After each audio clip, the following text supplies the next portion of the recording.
You may have seen or heard of people who say they're able to communicate with spirits or people who have died. And some psychics seem to be able to receive answers to questions and helpful information even about the future. They seem to be tuning into something that nobody else can see or hear. And I'm going to explain how you can learn to attune to inner guidance yourself. A major part of your spiritual path is to listen to inner guidance. And that comes from your higher self or divine source. And sometimes this inner guidance is referred to as a still small voice. And that's an indication that what you're wanting to tune into is very subtle. And that is why most people are not even aware of it. The nature of attuning to the subtleties of the inner voice requires practice to discern the voice that you want to hear from all the other voices in the chatter that go on in your mind. And the biggest obstacle is hearing extraneous messages or more than one voice. And that can create confusion and cause you to give up on the whole process, and thereby you end up disappointed. The clearest messages come out in a stillness rather than through any analytical thought. So it's important to learn to quiet your mind as much as possible first. And here's a simple way to help you get started. You can just follow along now and apply this method after I explain how to do it. Close your eyes and put the palm of one of your hands over the upper center of your chest. This is referred to as your heart center or your soul center. And doing this brings your attention to your spiritual center, and it helps you to tune into your higher self. Then take several slow, deep breaths and relax your mind. And there's nothing else that you need to do or think about while you're tuning in, so it's safe to let other thoughts go for a little while. And this part of the process might take several minutes, but it's quite important to let go of anything that your mind has been occupied with through the day, or you're going to find that those thoughts are contaminating the guidance that you're looking for. If you need additional help with this, be sure to read my article on 5 proven ways to quiet your mind in my blog on my website, jonathanparker.org. And that article gives you suggestions on how to diminish and eliminate mind chatter. The secret to receiving a still small voice lies in carefully wording your questions. And once you've settled into that meditative state, then you ask a question. You might find it helpful to ask questions that can be answered yes or no at first. And after doing this for a week or two, then you can move on to more simple questions, such as choices of what to do on any particular situation, such as what to eat or what to purchase or where to go. At the beginning of your day, resolve you're going to trust that guidance for the decisions and choices that will make your day. And you undoubtedly have multiple decisions that you must make every day, so you can utilize your intuition to guide you through these process. So such questions like, what should I wear today? Or what should I have for lunch? What would be the best foods for me to have today? Should I have a sandwich or soup? Which phone call should I make first? What type of car should I buy? Does this serve my highest purpose? Should I go to bed at 9 o'clock or 10 o'clock tonight? Make the choices you feel prompted to make. And if you're unclear on your guidance, keep asking questions, and that will give you deeper insights into the choices that you make. The more clear and specific your questions, the more clear and specific will be your answers. And I know that sounds simple enough, but this is where a lot of practice over weeks is very important. To wait for the answers to arise out of the quietness rather than paying attention to the cascade of rambling or conflicting thoughts. And if you receive more than one response, then ask which one can you trust.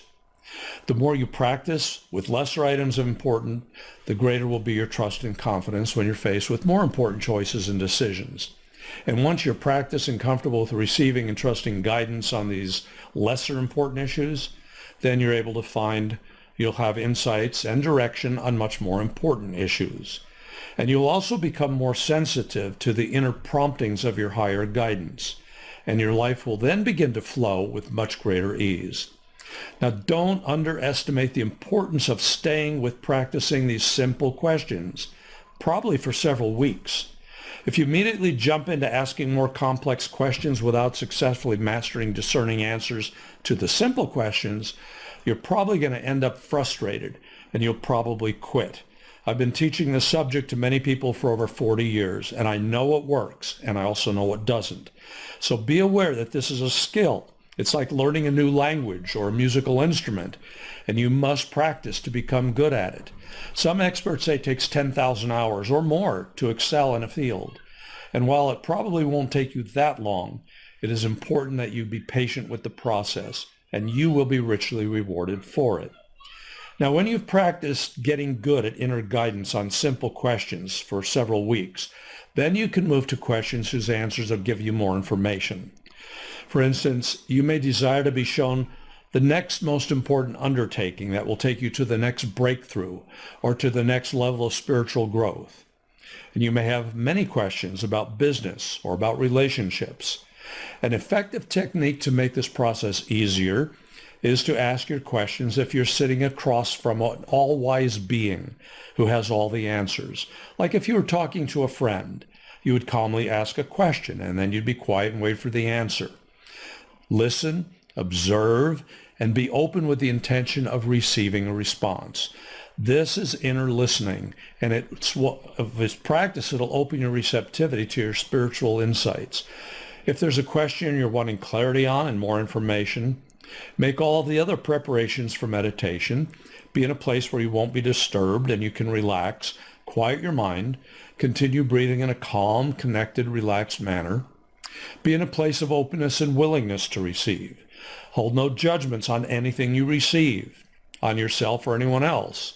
And if you don't receive a great deal of information in this particular session, ask your question and patiently wait effortlessly and attentive and be relaxed. Be expectant, but don't have expectations. Your answers may come in what are called flash insights, or in the form of feelings, or maybe a rising of a new awareness.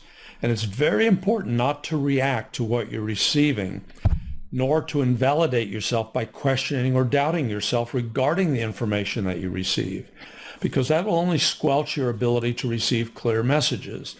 And in time, this will be a lot easier for you to do it at any time and anywhere.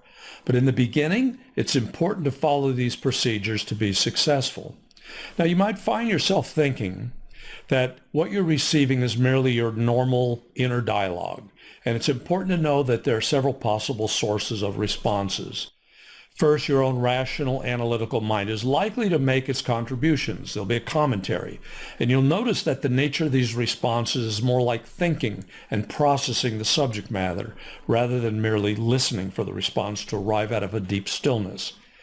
For instance, if your inner inquiry concerns whether to accept an invitation from some acquaintance or not, you may find this aspect of your mind saying something like, well, there you go again. Do you think we should go out tonight or not?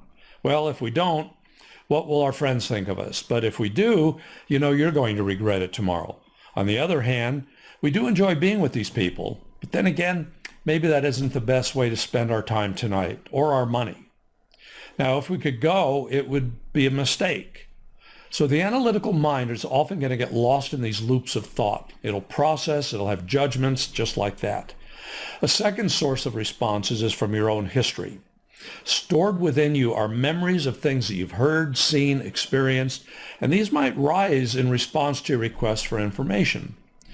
The voices of memories may be the voices you've stored from your parents, or maybe some others that you grew up with, teachers, authority figures, or even the casual and unthinking offhand critical comments made to you by friends or others. And these type of voices go something like this. This time of questioning can only go into dangerous water. You need to save your pennies for a rainy day. You clearly know right from wrong. Why would you want to get so close to the edge? It would be better for you to just forget about all of this and stay with what you've been taught. If it was good enough for mom and dad, it's good enough for you.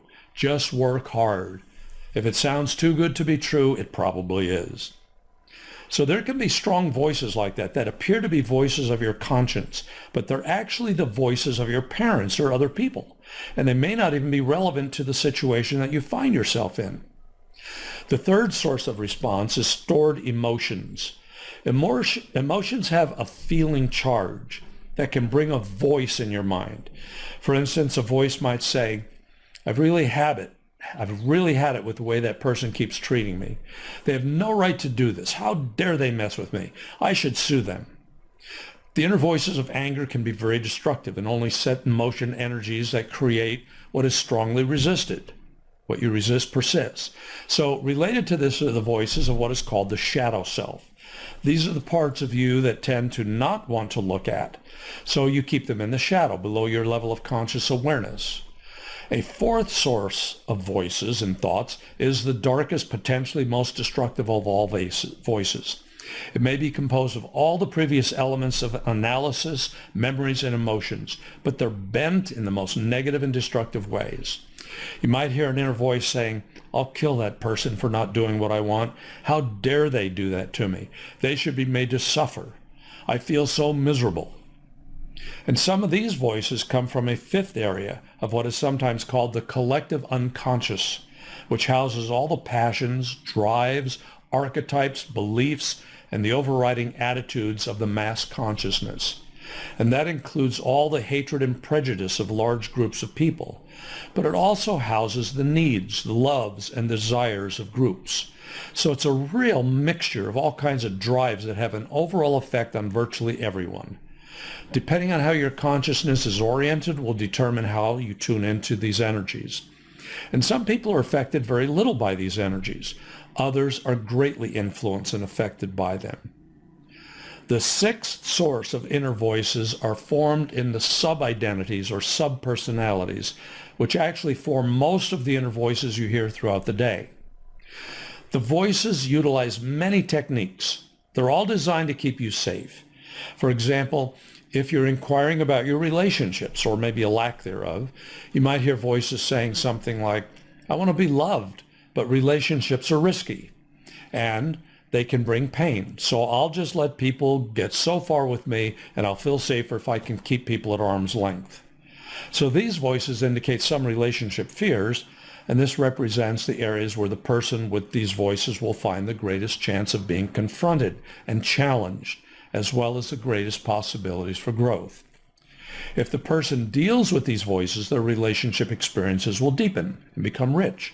But if the source of the voices are not cleared, they can represent the greatest potential area for relationship failings. There's also another voice, the voice in the heart. The voice of the heart and soul or divine source will usually come in through the heart center.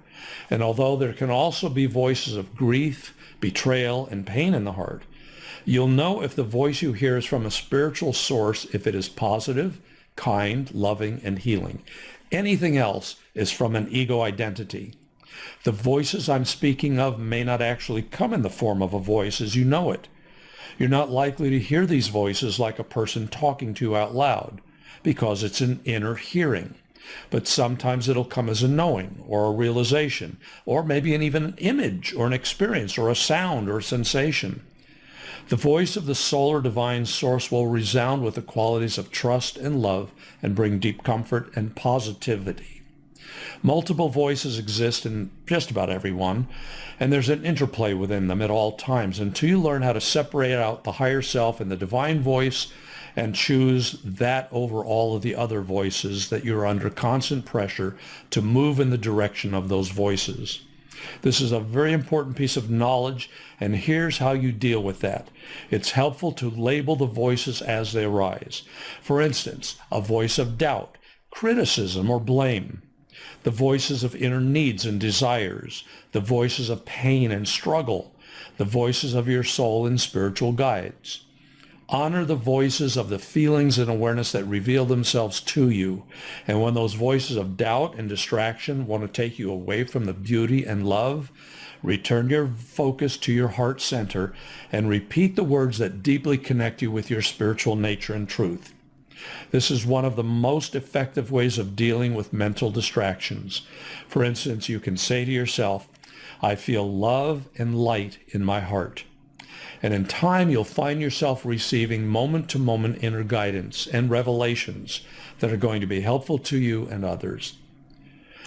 Developing a relationship with your inner guidance will lead you to beneficial decisions and actions. And this will lead to the life that you want unfolding all around you, that's inspirational and filled with a deep level of love and trust. Sometimes, if not often, the ideas and guidance that you come to do not make conscious sense. That's because your conscious mind doesn't have access to the large view of your higher self and soul, and information which is out of your range of the five senses, and it can only be accessed by higher aspects of your consciousness. So you may not always understand the guidance or the insights that you're receiving. But in time, you will come to trust that process, and your ability to interpret what you receive will become much more sure. As you receive guidance and you practice trusting that your guidance will bring the accuracy and the choices that you want, you'll find that your ability to perceive will deepen and it will increase. And that's the beginning of living a miraculous light. I'll remind you, this is a process that's a skill that requires patience and dedication to master. And you might think it's easier just to continue on with your day-to-day life as you always have. However, you'd be missing out on much of what life can be if you don't make that choice. Remembering, practice inner listening takes resolve, but it also pays rich rewards. And the inconveniences necessary to achieve mastery are worth all the investment, and your guidance will lead you to what makes you happy and fulfilled. And that's because you'll be in touch with your core essence, which is always in a state of perfect contentment. It's joyful. It's unconditional love. And that's where this will take you.